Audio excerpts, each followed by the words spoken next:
मेरी सहेलियों में लगभग सभी पीरियड्स का अनुभव कर चुकी थी। मैं अभी बची थी।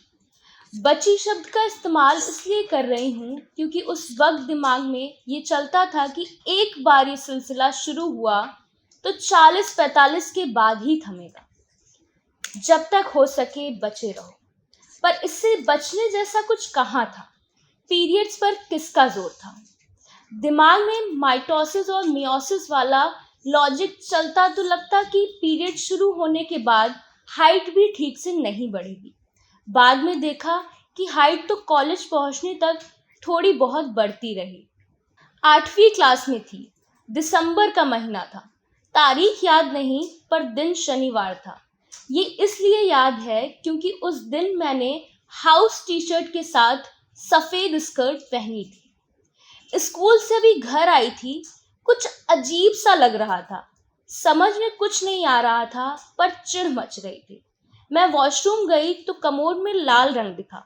दिमाग सुन्न हो गया। लो रीवा, तुम्हारा भी विकेट गया। अजीब ये था कि मुझे दर्द नहीं हुआ। इसीलिए मैं ये सोचने लगी कि पता नहीं कब से हो रहा होगा। फिर मैंने तुरंत स्कर्ट चेक की। स्कर्ट साफ थी। कोई दाग नहीं था। शर्म आती है ये सोचकर कि उस वक्त मैंने पीरियड्स आने से ज़्यादा स्कर्ट के दाग के बारे में सोचा था। मैंने मम्मी को बताया।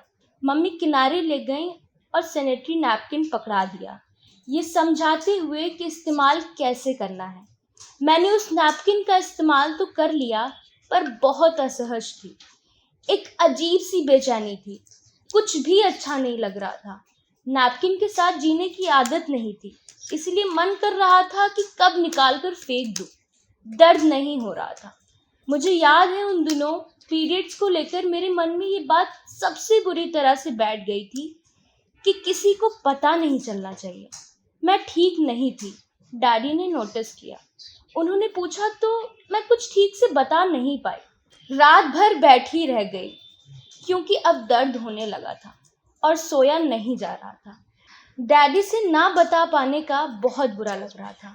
लगा कि ऐसे ही डैडी से धीरे धीरे दूर होती जाऊंगी क्या? डैडी से दूर होकर बड़ा होना बहुत मुश्किल है। वो वीकेंड था और उसके बाद से सर्दियों की छुट्टी शुरू थी। उस बार मुझे पूरे 12 दिन तक पीरियड्स चले।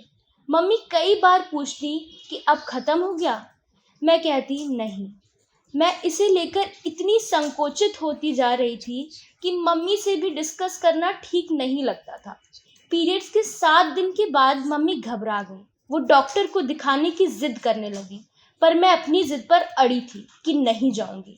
उसके बाद सब नॉर्मल हो गया। पीरियड्स भी नियमित रूप से आने लगे, पर दर्द बेहिसाब बढ़ता गया। चिल्लाने और मर जाने का मन होता, पर चेहरा एकदम शांत, क्योंकि चेहरे को शोर मचाने की इजाज़त नहीं थी। क्लास में अब इतना छुपने छिपाने वाला माहौल नहीं था। साफ शब्दों में कभी इस पर बहस नहीं हुई, पर सब समझदार हो चले थे। अब मैं 10वीं में थी। पीरियड्स के दर्द से उल्टियाँ करती थी और उतनी उल्टियों के बाद हालत ऐसी हो जाती थी कि दीवार पकड़कर वॉशरूम जाना पड़ता था। ऐसा हर महीने होता था और इस पूरी प्रक्रिया में हर बार उस सीमा तक पहुंच जाती थी कि शरीर में ना पानी बचता था और ना चेतना। मैं सो जाती थी। सोचकर घबरा जाती थी कि प्रेग्नेंट महिलाओं को डिलीवरी के वक्त इससे भी अधिक दर्द होता होगा क्या? नहीं, इससे अधिक दर्द की गुंजाइश ही कहाँ है। पीरियड्स के दिन मेरे लिए शामत थे। तारीख में कोई गलती नहीं होती थी, एक भी दिन नहीं, पर दर्द से रूह कांप जाती थी। कई बार डॉक्टर को दिखाया। जिन डॉक्टर्स के यहाँ डैडी लेकर जाते थे वो उनके दोस्त होते थे। मैं डैडी की मौजूद होने की वजह से सांकेतिक तरीके से अपनी समस्या बता पाती। पता नहीं उन्हें मेरी बात कितनी समझ आती, पर उनकी दवा से आराम मिलता था। हाँ, वो आराम अगले महीने तक असरदार नहीं होता था। मतलब वो कोई रामबाण इलाज नहीं था और मैं हर बार दवा नहीं खाना चाहती थी। मुझे इस बात का एहसास था कि दवा नहीं खानी चाहिए, क्योंकि शरीर को इसकी आदत पड़ गई तो ये भी बेअसर हो जाएगा और साइड इफ़ेक्ट्स अलग से। 11वीं की परीक्षा देकर मैं घर में पड़ी हुई एक दिन इसी पीरियड्स का मातम मना रही थी। मम्मी कहीं गई थी और पैरामिलिट्री फोर्स में कार्यरत डैडी वैसे भी बहुत कम वक्त ही घर पर बिताते थे। मेरी हालत देखकर भाई घबरा गया। तब वो 5वीं में पढ़ता था। मैं लगभग बेहोश थी। अब और ताकत नहीं थी वॉशरूम तक जाकर उल्टियां करने की। उसने इमोशनल होकर कहा, दीदी बताओ तुम्हें क्या हुआ है, मैं दवा लेकर आता हूँ। उस वक्त समझ नहीं आ रहा था कि क्या कहूँ। अगर वो थोड़ा बड़ा होता तो शायद कह देती, पर वो इन बातों के लिए बहुत छोटा लगा। मुझे दवा की सख्त जरूरत थी। उन दिनों तक कभी मेफ्टॉल मेरे सामने नहीं पड़ा था। डॉक्टर्स पता नहीं किस चीज की दवा देते थे।